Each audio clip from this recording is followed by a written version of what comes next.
There's a severe backlog of immigration cases across our country, including right here in Texas. This morning, child protection experts are planning to visit Smith Street Immigration Court here in Houston to see firsthand the need of establishing juvenile dockets to meet the needs of unaccompanied and separated minors.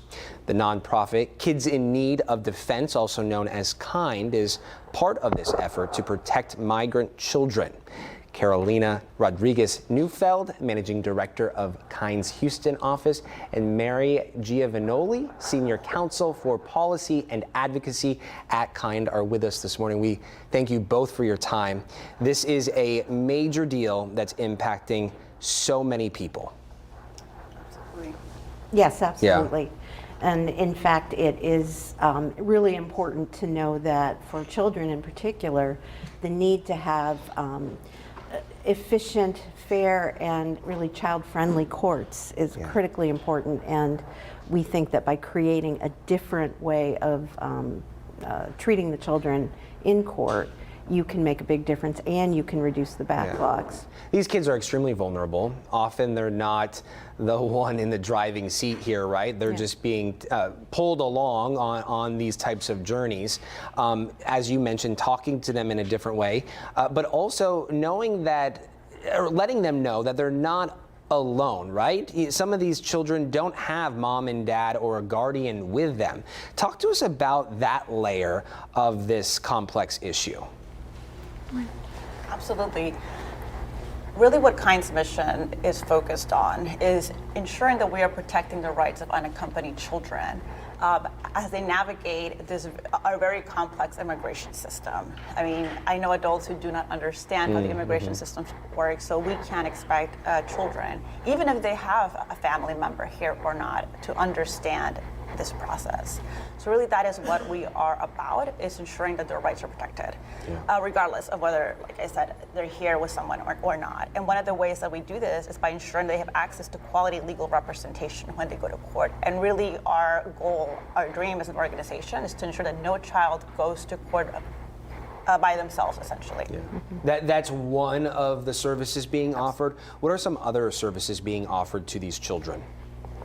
Well, in our offices, and we have about 15 offices around the country. Around the country. And perhaps our largest one here in Houston, of which Carolina is the managing director. Not only do we provide legal services, but we provide social services, and we nationally do advocacy around the need to take care of bigger policy questions that affect children. I understand pro bono attorneys play a big part in this type of work. Absolutely. For legal professionals listening, watching right now, if they want to get involved, how can they go about doing so? So I think that we all have a part to play in this huge thing that is representing unaccompanied children. The ideal way to help would be to take a case with one of your local KIND offices and represent one of these children in immigration court. Even if volunteer attorneys have never done immigration before, we know that there's people out in the community who have the skills and the talents, and they feel a calling to help unaccompanied children. But if that is not within their capacity, another way is to really educate yourselves about immigration. I really think that immigration comes down to education, and people sometimes fear what they don't understand. So I think for folks in the legal community who have this ability to learn about immigration laws and who have that, that education in law, educate yourselves about what immigration really looks like for our kids, and then go out and educate others in your community. I think that was so beautifully said. I think at the core of many issues that we're faced with today is education, right? Absolutely. As we know, immigration has become such a polarizing, politicized topic in this day and age. And so I think if you're able to educate yourself with non-biased, objective material, then the better off you will be, and then of course the community around you. Talk to us about what you hope to accomplish by visiting Smith Street Immigration Court here in Houston. Sure.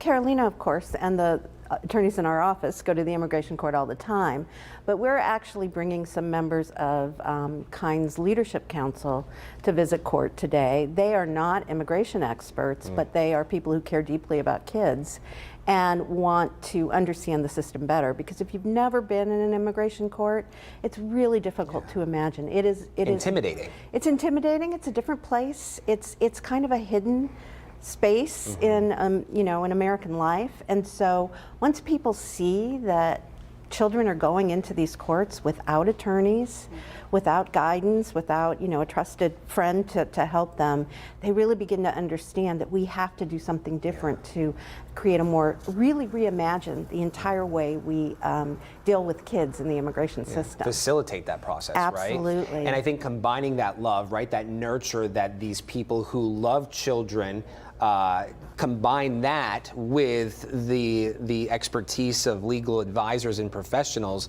that's a win-win situation for everyone. It is. Absolutely. It really Absolutely. is. I do understand there is a bipartisan bill that was introduced back in November that would establish a children's court within the federal immigration court.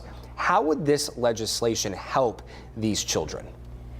It would create a separate docket for the children, and in doing that would allow specialized judges, specialized government personnel to really be trained about the needs of children, how to interview children, create a more child-friendly court, no robes, things that are intimidating, really soften the whole process, but also really institutionalize that idea. Because right now there are courts around the country that are specialized for children, but it's not permanent. It can be taken away with a change in administrations. And so codifying it under the Immigration Court Efficiency and Children's Court Act would actually ensure that children had their own more protected pathway to be able to state their case. And in fact, KIND is so committed to this that we have created a new campaign called Keeping Kids Safe, which is designed to completely reimagine how we deal with children in immigration, not just in court, but across the whole spectrum of their journey. And the Immigration Court and Children's Court Act is a really, really important first step in really reimagining a whole new way of treating children. We hear figures every day on when it comes to immigration, right? People coming across the border. At times it's escalated. It's going into the millions. With children, how many would you say are going through this process within these courts?